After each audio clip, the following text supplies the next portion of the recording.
Competition blog में आप सभी का स्वागत है। आज हम लोग सिविल कोड का जो मेंस होगा पेपर आपका है ना, उसके डिस्क्रिप्टिव पेपर को सिलेबस तो हम लोग बता दिए थे पहले ही। आज उसके कुछ महत्वपूर्ण क्वेश्चन को देखेंगे। क्वेश्चन जो है बिल्कुल इसी लेवल का आपका आएगा, और क्योंकि जो रीडर में क्वेश्चन आया था बिल्कुल वैसा ही आया था, ठीक है। और इसके लिए हम लोग एक पेड बैच भी चला रहे हैं, ठीक है। तो उसका जानकारी आपको बाद में बताएंगे। पहले आप लोग क्वेश्चन को देख लीजिए और उसका आंसर दीजिएगा जो देख रहे होंगे, ठीक है। देखिए क्वेश्चन जो आपका है क्या, 15 क्वेश्चन आपसे पूछा जाएगा और उसमें आपका ऑप्शन बिल्कुल भी नहीं दिया जाएगा, ठीक है। क्वेश्चन जो होगा आपसे डिस्क्रिप्टिव पूछा जाएगा, उसका आंसर आपको एक लाइन या एक शब्दों में देना होता है, ठीक है। तो क्वेश्चन बिल्कुल ऐसा ही आपसे पूछा जा सकता है। क्या है कि भारत के संविधान के किस भाग में हम नागरिकता से संबंधित प्रावधानों को पाते हैं, ठीक है। तो संविधान में हम लोग को पता है कितना भाग है, टोटल 22 भाग है, ठीक है। तो वही पूछ रहा है कि किस भाग में नागरिकता का प्रावधान है, ठीक है। तो आपको इसमें आंसर क्या लिखना है कि भाग 2, ठीक। भाग 2 में आपका नागरिकता का प्रावधान है, तो इसका आंसर आपका हो जाएगा भाग 2। बस ऐसे ही लिखना है, ज़्यादा डिस्क्राइब इसके बारे में कुछ नहीं करना रहता है, लेकिन एमसीक्यू रहेगा आपका नहीं, इसलिए आपको आंसर डायरेक्ट लिखना होगा। तो ये क्वेश्चन दूसरा क्या है कि किसे भंग नहीं किया जा सकता या समाप्त किया जा सकता है ना। यहाँ पर क्या है, मतलब संसद से आपसे क्वेश्चन पूछ रहा है कि किसे भंग नहीं किया जा सकता पर समाप्त किया जा सकता है। देखिए केंद्र सरकार में, मतलब भारत सरकार में जाएंगे तो दो होता है सदन, एक होता है आपका राज्यसभा, दूसरा होता है लोकसभा, ठीक। उसी तरह अगर हम राज्य विधानमंडल में आएंगे तो एक होता है आपका विधानसभा और विधान परिषद। तो लोकसभा को भंग किया जा सकता है, यहाँ बोल रहा है भंग नहीं किया जा सकता, ठीक। पर समाप्त भी किया जा सकता है।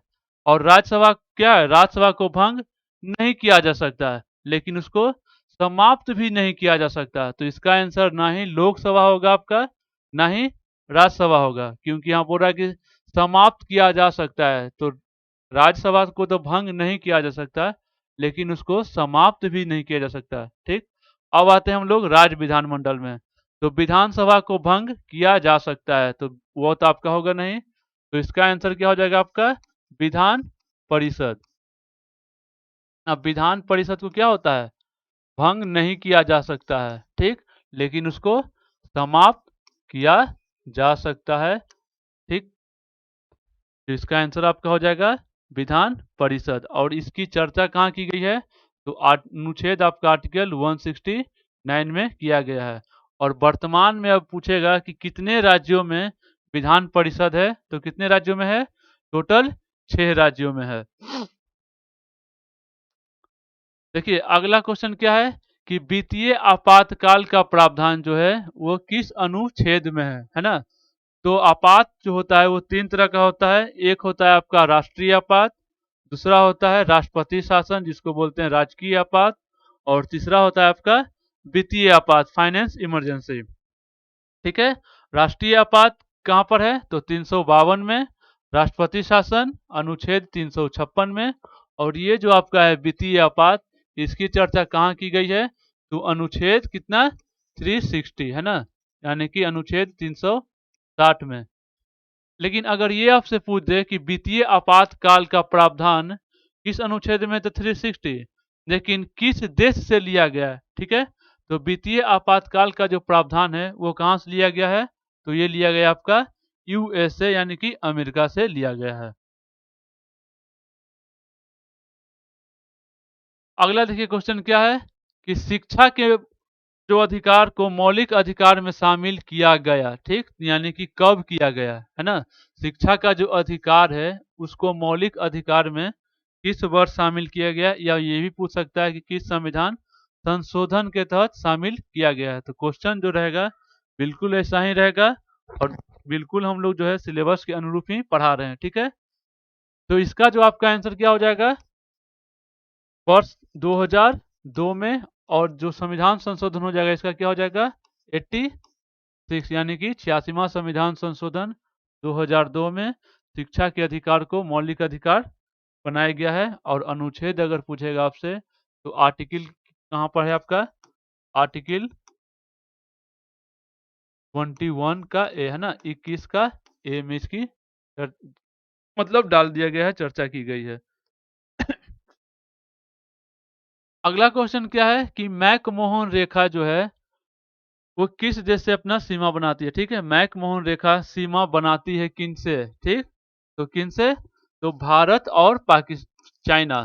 ठीक है, भारत यानी कि इंडिया और आपका चीन, है ना, भारत और चीन के बीच कौन सी रेखा है, तो आपका मैकमोहन रेखा है। रेड क्लिफ रेखा किनके बीच है, तो भारत और पाकिस्तान के बीच है।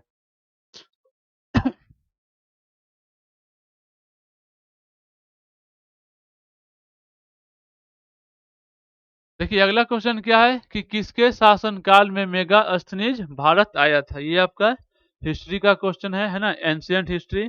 तो मेगास्थनीज जो है ये किसके शासनकाल में भारत आए थे, तो कौन हो जाएगा इसका आंसर आपका, चंद्रगुप्त मौर्य। ठीक, इसका आंसर क्या हो जाएगा, चंद्रगुप्त मौर्य। और मेगास्थनीज की एक बहुत ही फेमस पुस्तक है, पूछ देगा कि मेगास्थनीज की पुस्तक कौन सी है, तो कौन सी है आपका, इंडिका, है ना। इनका एक बुक का नाम है आपका, बुक का भी नाम याद रखिएगा, कौन है, इंडिका।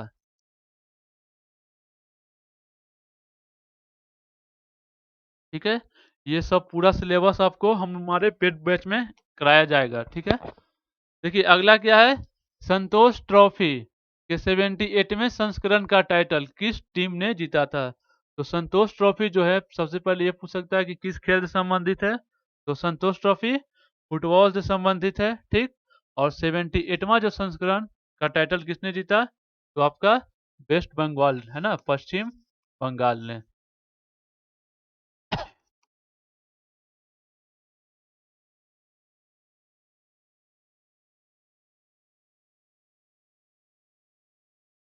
अगला क्वेश्चन क्या है कि भारत जो है किस देश के साथ सूर्य किरण सैन्य अभ्यास का आयोजन कर रहा है। देखिए क्वेश्चन जो है लगभग सभी टॉपिक से आपका है, करेंट हो ही गया, पॉलिटी हो गया, हिस्ट्री हो गया, है ना, सभी टॉपिक को हम लोग ने कंप्लीट किया है। ठीक, तो भारत किस देश के साथ सूर्य किरण सैन्य अभ्यास करता है, तो सूर्य किरण भारत और नेपाल के साथ। ठीक है, तो इसका आंसर हो जाएगा आपका नेपाल।